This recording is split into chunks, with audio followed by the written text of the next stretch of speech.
Hello, Mayor and Council members. I'm Jane Reifer, and on behalf of a different group that was mentioned earlier, a group called Friends for a Livable Fullerton, I'm asking you to vote no on the proposed amendment area and no on the accompanying EIR. I have a few points tonight. I'll mention the little ones first. One was that I was pretty sure this hearing wasn't going to be held tonight.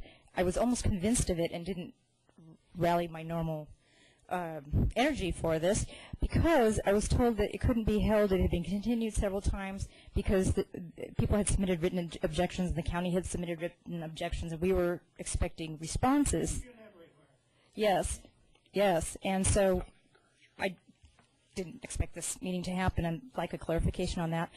Also, more data issues. There's a vacancies chart in the appendices at the end of the supplemental report, and the chart is written as if the only new buildings that were built in all of North Orange County were built in the new amendment area.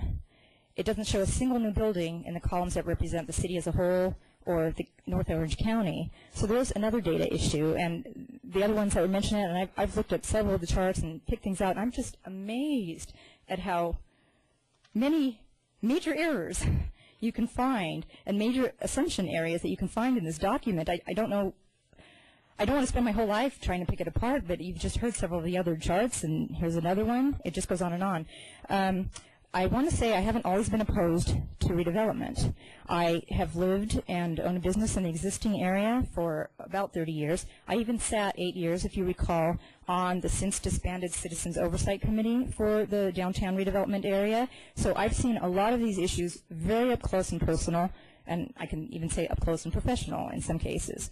I was always pleased with the Fullerton redevelopment philosophy, what I'll call the old Fullerton redevelopment philosophy. It saved historic buildings. It celebrated and preserved what was unique about Fullerton. It was used judiciously, and it provided basic infrastructure. But over the past few years, you've seen me at these council meetings and agency meetings over and over again because I've experienced a new philosophy in the redevelopment agency, and it scares me. It is that small businesses, modest and affordable homes that do exist, and historic buildings these days are at risk.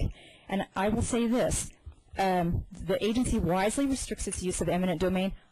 Eminent domain is not the issue for me.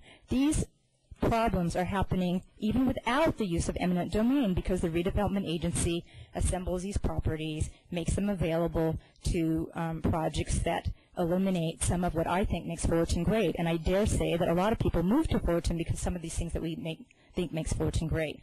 It is scary to see these amendment documents that are full of references about converting small independent businesses, private business, into larger other private businesses.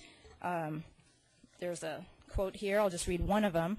One of these disturbing quotes is, California redevelopment law specifically identifies areas that are subdivided into small parcels and held in multiple ownerships, that's individual ownership, as being blighted. In most cases, this condition results in the problems in private sector development due to the great difficulties of assembling individual parcels of land into sites large enough to accommodate modern improvements. That's scary to me because I support independent mom-and-pop businesses, and I don't like seeing them destroyed. It also concerns me that these documents purport to address the affordable housing issues, and of course redevelopment has a huge say in that. It has a 20% set aside, which is a major amount of money to develop to affordable housing. But there's no discussion about the effects of losing more housing than the redevelopment is able to provide. It loses it due to gentrification. These gentrification losses are not tracked in any way, but they exist, and we are losing housing because of it. Also, there is replacement of lower-priced housing with higher-priced housing by the redevelopment agency. It's technically still low-income housing, and so it qualifies and makes it look like we're building low-income housing. We're actually removing low-income housing, and we're not replacing it in the same levels. And I don't know how to talk through the statistics, but I have talked with people who have lost their rental units, and they are now living in places that are twice as much rent. And as you know, most of these in the Valencia area were converted to ownership housing, not rental. Regarding the EIR, I think you've seen me at so many of these council meetings that you know I've made it a personal project of mine to become familiar with EIRs, and I have seen some bad ones, but this one really takes the cake. There were almost no thoughtful conclusions or studied responses in it. I encourage you to take a look at it. It's the public response portion is just about 10 pages, very short, but you will be you will see in almost every case that the answers are very dismissive of valid and specific comments that were mentioned. They either completely skip over them or they glibly refer to the fact that the new project will conform to the general plan, so there's no need for discussion and that protections already exist. These dismissive answers skip some pretty wide swaths. They leave lots of issues of environmental impacts unanswered, unrecognized, and then, of course, unmitigated. Lastly, and what was most disturbing to me of the public process of this is what I call the Phantom Planning Commission meeting that was held last year in May. The reason why this issue is important is that the resolutions and findings you're going to be asked to approve at your next session dealing with this issue indicate that the Planning Commission held a public hearing to receive public input on the adequacy of the AIR, various other issues like conforming, seeing that the plans conform with the general plan and recommending that you adopt the project. Unfortunately, the Planning Commission meeting was not properly noticed, and its title indicated only, pardon me, it indicated only, it's very short, a request to amend the boundaries of the merged Fullerton project redevelopment area, Amendment Number 1, as previously approved by the Planning Commission. That's it. I'll submit this as part of the record and a bunch of notes that are similar in manner. Nowhere in that title do you hear anything alluding to an EIR being discussed, conformance with the general plan, or recommending approval of the amendment. Yet these items were brought up at the meeting. The minutes document this.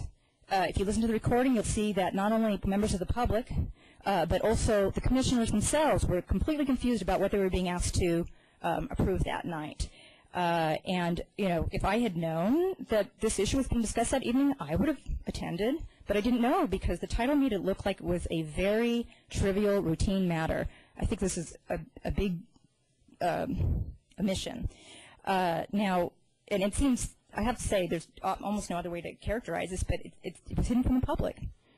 I don't think it was done maliciously, but it was certainly done, and I don't think that's a fair process. Lastly, I personally am not saying that there are no issues in these proposed areas that need solving. I'm not a Pollyanna. We do have blight. But it's minimal, and we have some lack of neighborhood infrastructure. We have a lack of affordable housing, certainly, but these issues can be solved in other ways. They do not need to be solved with a heavy hand of a redevelopment expansion of this level. So please vote no on the amendment and the EIR in your next meeting. Thank you.